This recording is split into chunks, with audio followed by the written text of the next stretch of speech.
Welcome to Living Fuel. I'm Grace Craichy. This is my wife Monica and our daughter Grace. Hi. 10 years ago today, March 25th, 2002, was one of the most special days of our lives. It was Gracie's birthday, and Living Fuel was born that exact same day. Literally the same day. The product was delivered and the first one was sold in the exact same day. You know, it's funny. I remember that the whole pregnancy, I remember you in the kitchen, well, not all of it, but you know, you were going to the health food store and he would bring home like 60, 70 items and he'd put them all in this shake for me to drink while I was pregnant with Grace. And I remember you just saying, you know, I wish somebody would come up with a single product where I don't have to go out and buy all this stuff. And, you know, after all of the research that Casey would do, he picked everything that our body needs, not just to survive, but to thrive.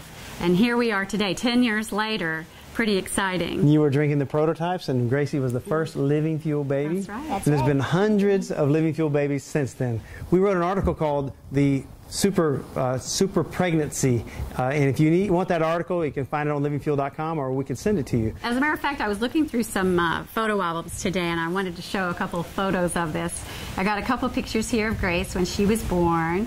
She was totally healthy. I mean, my goodness, I think she was our healthiest baby. She got perfect scores on all her APGAR tests. And then here's a couple shots of the kids on the trailer. Our friend Lawrence, he went and picked it up at the docks and brought home our first batch of Living Fuel.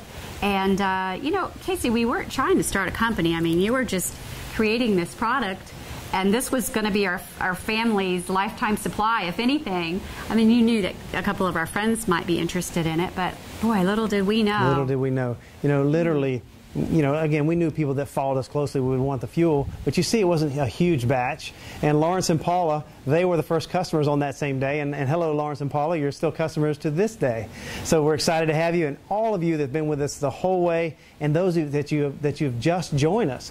There's been a lot of highlights, you know, throughout the history of this company. One being that same year, the end of March, the end of 2002, we're already in every state in the United States, including Alaska, Hawaii, Guam, and Puerto Rico, and we didn't have any employees yet. Yeah, well, you and I boxed up every single one of those and canisters the little and mailed kids. them out. Oh my yeah, golly. that was fun, let me tell you. But little did we know that we'd reach every corner of the globe, and the highlights along the way are fantastic. I mean, we have Olympic medalists. In fact, the only gold medalist in the history of the country of Israel was on Living Fuel, the entire competition.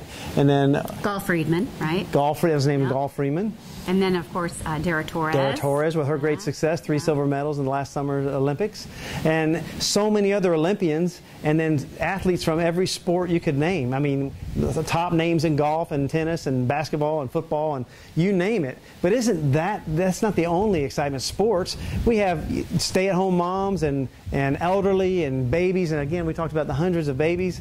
And it's just so exciting to see, you know, how Living Fuel has touched so many lives. One story, Lori Snyder, is so exciting. She was an MS patient in her early 50s, and she was climbing her goal was to climb the top 7 peaks in the world.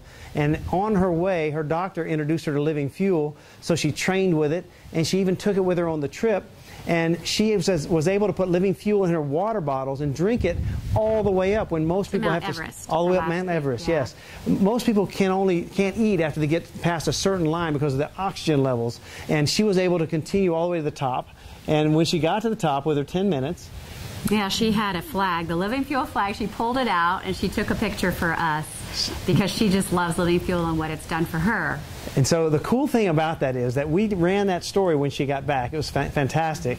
And one of our customers sent us an email. She was a polio patient, and she said she would give anything to be able to climb the tallest mountain to scream how much she liked Living Fuel to the world. So those kind of things, your stories are the ones that drive us. From the very beginning, this was about changing lives. Again, we weren't trying to start a global company, but it turned into one. We so appreciate your stories. Please keep sending them to us. Facebook us, send us your videos, call us, email us, however you can get them to us. We really read every one of them, and we so appreciate it. We love hearing from you. Now, Grace, as the birthday girl, is there any last words you have? Well, 2 things. Drink your fuel, and God bless you. Have a great day. God bless you, and have a Bye. great day.